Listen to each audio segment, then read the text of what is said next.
कोशिश करते हैं कि आपका हर दिन इतना खूबसूरत बना है। आपके हर दिन में हम आपको कोई ऐसा तोहफा था जिससे आपकी ज़िंदगी बेहतर हो। उनसे हमारे साथ मौजूद हैं। वहाँ पीछे किचन में बादामी हांडी बन रही है और हमारे एक बहुत ही करीबी दोस्त हैं, उन्होंने हमें स्टूडियो में ज्वाइन किया है। पिछले 22 साल से कराची यूनिवर्सिटी में इस्लामिक स्टडीज़ पढ़ा रहे हैं। हमारे साथ है मुफ्ती इमरान उल हक साहब। अस्सलाम वालेकुम sir, welcome to the show. वालेकुम अस्सलाम रहमतुल्लाहि व बरकातहू। आपको भी देखे कई दफ़ा स्क्रीन पे देखा मैंने, असफर का नाम सुना, यहाँ पे आके मुलाकात हुई, आपसे बड़ी खुशी हुई माशाल्लाह।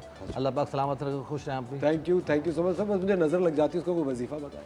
बहुत लोग हैं ऐसे कि जो किचन में होते मुझे नज़र लगाने की कोशिश करते हैं। बस काला टीका लगा के आया करें। मुझे लगा वो दुल्हन वाला टीका कह रही है, काला टीका। हाँ, वैसे नज़र भी जो हकीकत है बरहक नज़र लगती है। अल्हम्दुलिल्लाह अल्लाह ने इसको तोड़ के भी एक तरीका बताया है।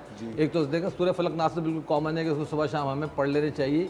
एक ऐसी इंसान की सफाई फलक और नास, इसके लेकिन ख़ास तरीका भी है कि कोई ख़ास तरीक़ों से भी जो है नज़रें उतारी जाती हैं। तो उसमें बहरहाल 7 मरतबा सूरह फलक, 7 मरतबा सूरह नास, 7 मरतबा सूरह फातिहा, और अगर चाहें तो 7 बार सूरह मुज़म्मिल, जब बड़ी नज़र लगी हो।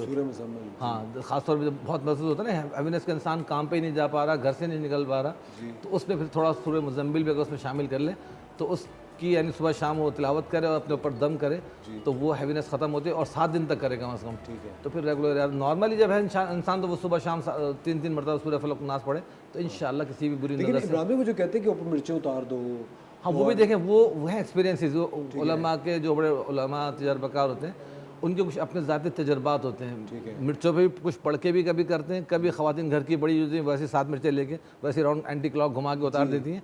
तो वो हदीस में उसकी भी परमिशन है, उस लिहाज से परमिशन यहाँ पे क्लियर कर दूँ। बाज़ लोग कहते हैं ना कि भाई हदीस में कहाँ आता है ये, तो हदीस में ऐसा है कि जब नबी करीम सल्लल्लाहु अलैहि वसल्लम मदीना तैयबा तशरीफ़ लाए तो जो सहाबा इस्लाम ला चुके थे उन्होंने कहा कि हमारे पास बहुत सारे टोटके, कुछ दम झाड़ फूक ऐसी जो हम इस्लाम से पहले करते रहे हैं और उससे बड़ा फ़ायदा होता था। सांप ने काट लिया, बिच्छू ने काट लिया, ये कोई बीमार है, तो क्या हम अपने वो पुराने जो इस्लाम से पहले के हमारे टोटके टूने वो कर सकते नहीं कर सकते? तो आप सल्लल्लाहु अलैहि वसल्लम ने फरमाया कि मुझे ज़रा करके दिखाओ या बताओ, सुनाओ क्या क्या है, क्या पढ़ते थे तुम, क्या करते थे। उन्होंने हर एक ने अपनी अपनी प्रैक्टिस बताई कि हम ये पढ़ते थे, ये करते थे। तो आप सल्लल्लाहु अलैहि वसल्लम ने फरमाया कि ठीक है कर सकते हो क्योंकि इसमें शिरक नहीं है। फिर आपने एक उसूल बता दिया कि जिस टोटके में, जिस फूंक में, जिस मंतर में अगर कोई शिरकी लफ्ज़ होगा वो जायज़ नहीं। उसके अलावा जो तुम्हारे अपने तजर्बात हैं जिससे तुम फ़ायदा उठाते थे वो तुम जारी रख सकते हो। तो वहाँ से उसूल मिल गया कि हम बहुत सारी चीज़ें ऐसी जो हमारे तजर्बात में या हमारे बड़ों के तजर्बात में आई, बड़े बड़े उलमा ने कुछ बताया चीज़ें कि भी इस तरह से नज़र उतार सकते हो। अब जैसे एक पर्ची का मैंने अक्सर तजर्बा देखा है, कुछ उलमा बड़े मुस्तनद देते हैं, उस पर पर्ची पे कुछ शैतानों के नाम लिखते हैं, फ़िरौन, हामान, इब्लीस, इस तरह। अब कोई बहुत ज़्यादा पेशेंट हो जिस पर कोई असरात भी हों, उसकी पूरी बॉडी में एक दफ़ा फेर के उस पर ज़मीन पर रख के 7 जूते मार के उसको जला दिया जाता है। एकदम से वो सामने देखते ही देखते वो लाइट हो जाता है उसके पे। तो ये चीज़ें ऐसी हैं जो किसी बुजुर्ग के, किसी आमिल के तजर्बात से प्रूव होती हैं। ठीक है, तो उनसे फ़ायदा उठाया जा सकता है। लेकिन वो एक बहुत सारे लोग जो जानना चाहते हैं मुफ्ती साहब के मिर्चों पे क्या पढ़ के नज़र उतारनी चाहिए? अच्छा, उस पर फिक्स कुछ नहीं है, हर एक के अपने अपने तजर्बात हैं। बस जो भी पढ़ के फूक दे, ना भी पढ़े वैसे ही एक वो घुमा के भी उतार दें तो उस पर, और मशहूर भी हो, एक्सपीरियंस भी है कि भाई अगर नज़र होती है तो उसमें बिल्कुल स्मेल नहीं आती।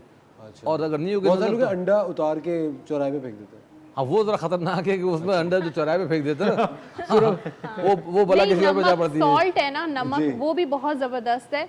और